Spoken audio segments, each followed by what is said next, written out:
Nous y sommes. Il faut quand même mettre sa ceinture parce que sinon nous serons dans l'illégalité.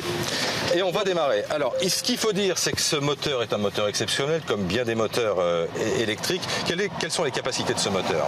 Alors, on va passer de 0 à 100 km/h en 3,1 secondes. Oui, alors, on va pas le faire. Non, parce qu'on est en centre-ville, on peut pas. Prudent. Mais essayez d'accélérer. On va essayer d'accélérer. Un tout petit peu. Alors, effectivement. Voilà. J'ai été Ah oui, ça démarre. Alors, en une seconde et demie, effectivement, on est à pratiquement à 50-60 km/h. C'est une voiture très puissante. L'accélération est digne, je crois, d'une Formule 1 ou d'une voiture très sophistiquée. Une voiture très chère. sophistiquée comme une Porsche ou une Ferrari, c'est le même genre d'accélération. Alors je voudrais vous montrer quelque chose parce qu'il y a un gadget absolument génial dans cette voiture. Ouais. Regardez, si j'appuie sur ce bouton. Qu'est-ce que c'est que ça? Mais on dirait que c'est un signal contre les armes bactériologiques. On se croirait dans un film de science-fiction. Mais ça ne l'est pas.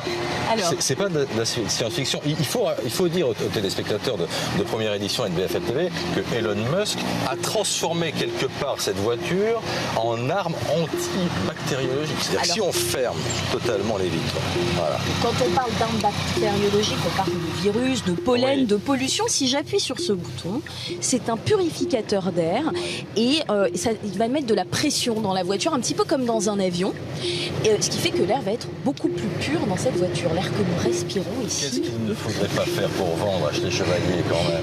Bon, voilà. Ça coûte cher quand même. Très cher. Le modèle dans lequel nous nous trouvons coûte combien? On va essayer de s'insérer dans le trafic. 173 000 euros. Bon, la voiture a beau avoir des ailes de faucon pour les portes arrière, ça ne permet pas de voler. Non, et on aimerait bien pourtant voler parce qu'il y a un peu d'embouteillage. Quelle est l'autonomie d'une voiture comme celle-là? Alors, 542 km. Ouais. Sur l'autoroute, on consomme plus. En fait, c'est l'inverse. Dans une voiture à carburant, on consomme plus sur l'autoroute. Ici, non, on consomme moins sur l'autoroute. Oui. Avec celle-ci, on va pouvoir rouler 400 km à 130 km/h. Et en fait, en ville, on consomme moins parce que lorsqu'on s'arrête, comme maintenant, ouais, eh bien, ça recharge un petit peu la voiture. Sachez que vous pouvez recharger cette voiture sur des super bornes Tesla.